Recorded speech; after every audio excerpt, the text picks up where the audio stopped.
আল্লাহকে কে সৃষ্টি করেছেন এমন প্রশ্ন বা কুমন্ত্রণা মনে আসলে কি বলতে হবে? ভাই, এরকম কোন বাজে চিন্তা যদি মনে আসে যে আমি দুনিয়াতে এভাবে আসছি, সব আল্লাহ সৃষ্টি করছেন, তাহলে আল্লাহকে কে সৃষ্টি করছেন, এরকম যদি মনে আসে, তাহলে সেক্ষেত্রে আপনি বুঝবেন আপনার ভিতরে ঈমান আছে, সাথে সাথে একটা শুকর আদায় করে খুশির খবর। মনের ভিতরে এরকম বাজে চিন্তা আসলে তখন বুঝবেন যে আপনার ভিতরে ঈমান আছে। কিভাবে বুঝবেন সেটা বলতেছে। একবার এক সাহাবী তিনি রাসূল আকরাম সাল্লাল্লাহু আলাইহি ওয়াসাল্লামকে এই কথাটা বলেছেন, ইয়া রাসূলুল্লাহ, আল্লাহ সম্পর্কে আমার মনে বাজে চিন্তা আসে। তখন নবী সাল্লাল্লাহু আলাইহি ওয়াসাল্লাম বলেছেন যে যাকা নাফসুল ঈমান, এটাই তো ঈমান। যেটা বেঈমান ওটা মনে, এগুলা আপনি আল্লাহর প্রতি ঈমান আনছেন দেখো যে ইবলিস ও তো বসে নেই, ও আপনার মনের ভিতরে খোঁচায়। কি করে খোঁচায়? এই কথা ঢুকায়, ওই কথা ঢুকায়, এই কথা আপনার ফুসলায়, ওই কুমন্ত্রণা দেয়, বিভিন্ন রকমের ডিস্টার্ব আপনার মনের ভিতরে করে, যাতে করে আপনি বেঈমান হয়ে যান। এগুলো যখনই মনে আসবে আপনি তখন বুঝবেন যে ও শয়তানের নারে তো ধরে ফেলছি, এটা তো আমারে খোঁচাইতেছে, এটা তো আমারে খোঁচাইতেছে। সাথে সাথে তখন বলবেন আমানতু বিল্লাহ। কি বলবেন তখন? আমানতু বিল্লাহ। আর বাম দিক দিয়ে তিনবার থুতু ফেলবেন। মানুষটা দেখে ফেলায় না, থুতু ফেলানো মানে আবার এক গালবর্তি থুতু না, একবারে শুয়ের আগে যেরকম থুতু তিনবার ফেলে আমানতু বিল্লাহ পড়বেন। কারণ বাম দিক থেকে শয়তান মানুষকে এই কুমন্ত্রণাটা অ্যাটাকটা করে। বুঝতে পেরেছেন? এই জন্য হাদিসে নবী সাল্লাল্লাহু আলাইহি ওয়াসাল্লাম আমাদেরকে শিক্ষা দিয়েছেন আল্লাহ সম্পর্কে বাজে চিন্তা আসলে চিন্তা করবেন। এবার আসেন মূল এই প্রশ্নের উত্তরে। আল্লাহকে কে সৃষ্টি করেছেন এই প্রশ্ন যে করতেছে, তার এই প্রশ্নটার গোড়ায় ভুল। কেমনে গোড়ায় ভুল আমি বলি। আল্লাহ কি সৃষ্টি না স্রষ্টা? সৃষ্টি যে তাকে না কে সৃষ্টি করছে এই প্রশ্ন করা যায়। যে নিজেই স্রষ্টা, তার সম্পর্কে তাকে কে সৃষ্টি করেছে এটা যদি প্রশ্ন করেন, তাহলে তিনি স্রষ্টা হলেন কই? তিনি তো সৃষ্টি হয়ে গেলেন। ঠিক না ঠিক? আল্লাহ যদি, আল্লাহর সম্পর্কে যদি আপনি মনে করেন যে আল্লাহর সৃষ্টি কে করছে, তাহলে তো আল্লাহ নিজেই সৃষ্টি হয়ে গেলেন, তার স্রষ্টা করতেছেন আপনি। আল্লাহ তো স্রষ্টা, যিনি স্রষ্টা তার আবার স্রষ্টা থাকে নাকি? তাহলে বুঝতে হবে এটা ইবলিস চোরা আপনার মনের ভিতরে উটিস পিটিস করতেছে ঈমানটা নষ্ট করার জন্য। এটা মনে আসার সাথে সাথে আল্লাহ শুকর আদায় করবেন, আমি ঈমানদার, আমার ঘরে চোর আসছে, ইবলিস আসছে। সাথে সাথে আমানতু বিল্লাহ, আল্লাহ প্রতি আমি ঈমান আনলাম, বিশ্বাস করবেন, দেখবেন যে পালাইছে শয়তান। আল্লাহ তাআলা আমাদেরকে হেফাজত করুন। আমিন। এরপরে প্রশ্ন হলো, প্রথমে আমার জন্য দোয়া করবেন যেন আমি একজন ভালো মুসলিম হতে পারি। আমার বাড়ির বেশিরভাগ মানুষের লাইফস্টাইল প্যাটার্ন দেখে আমি যেটা বুঝলাম সেটা হচ্ছে তাদের বেশিরভাগই শেষ বয়সে যে নামাজ, দাড়ি, টুপি, সুন্নতের প্রতি যত্নবান হয়েছে, যেটা অবশ্যই প্রশংসনীয়। তবে সেই সাথে সঠিক বয়স থেকে দিন ইসলামকে সঠিকভাবে বুকে ধারণ ও পালন না করার কারণে আতর, টুপি, পাঞ্জাবির প্রতি শেষ বয়সে যত্নবান হওয়া, এদের বেশিরভাগ অংশেরই চিন্তা চেতনা বেশিরভাগ সময় দুনিয়ামুখী। ৫ ওয়াক্ত নামাজ মসজিদে জামাত করলেও এনাদের বেশিরভাগই নিজেদের স্ত্রী লোকদের পর্দার ব্যাপারে একেবারে উদাসীন। আর সেই সাথে গীবত গিরি তো আছেই। ইসলামের সাথে সাংঘর্ষিক প্রচলিত ভ্রান্ত সামাজিকতা পালন ওনাদের বেশিরভাগ সব থেকে বড় সুন্নাহ। আমার ভয় হয় হয়তো সেই দলে আমার নিজের কেউ থাকতে পারেন।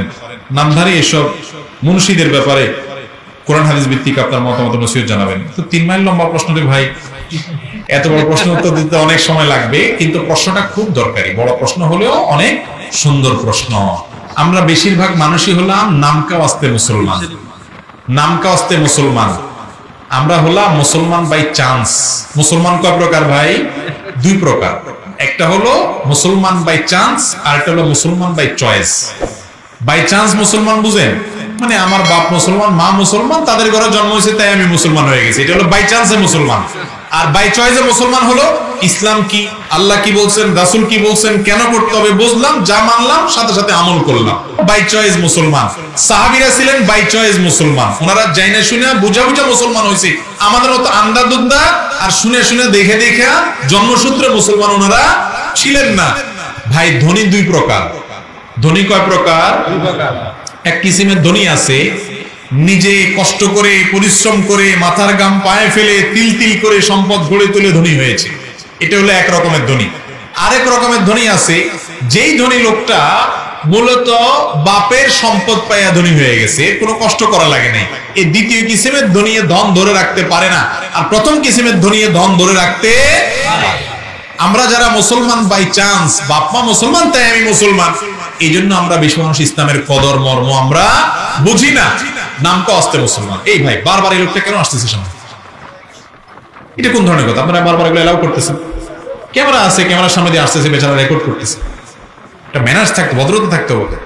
এতক্ষণ ঘন ঘন যদি উঠেন সামনে ডিস্টার্ব হয়তো। জি, তো যেটা বলতেছিলাম যে রাসূল আকরাম সাল্লাল্লাহু আলাইহি ওয়াসাল্লাম আমাদেরকে যে দিন দিয়ে গেছেন সেই দিনটা পরিপূর্ণ মানতে হবে না আধা আধা মানলে চলবে? পরিপূর্ণ।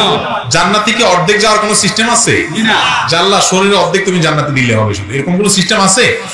এই জন্য আল্লাহ বলেছেন উদখুলু ফিস সিলমি, ইসলামে পরিপূর্ণভাবে দাখিল হও। যারা শুধু নামাজ কালামটা পড়েন, পর্দা করেন না, চোখের হেফাজত করেন না, তারা কখনো পরিপূর্ণ মুসলমান পারে না। পরিপূর্ণ মুসলমান হতে হবে। আল্লাহ আমাদেরকে তৌফিক দান করুন। এবং এটার জন্য তরুণদেরকে জাগ্রত হবে, যুবকদেরকে জাগতে হবে। আপনার আদর্শ মুসলমান হতে হবে। এই যে ভাবালুতে আসতেছে, 31st নাইট আছে, 2 নম্বরই আসতেছে, অন্যদের বিধর্মীদের কালচারকে নিজের গায়ে মাখবেন না। আপনি মুসলমানের সন্তান, আপনার তরুণ হিসেবে আনন্দ বিনোদন আছে শরীয়তের সীমানায় থেকে, সেটা করবেন। তাহলে ইনশাআল্লাহ আপনি নামমাত্র মুসলমান হবেন না, খাঁটি মুসলমান হতে পারবেন। আমাদের যে ভাই দোয়া করছেন, আমরা তার জন্য, তার পরিবারের জন্য দোয়া করি। যিনি প্রশ্ন করেছেন, আল্লাহ যেন আমাদের সবাইকে পরিপূর্ণ ইসলামে দাখিল হওয়ার তৌফিক দান করেন।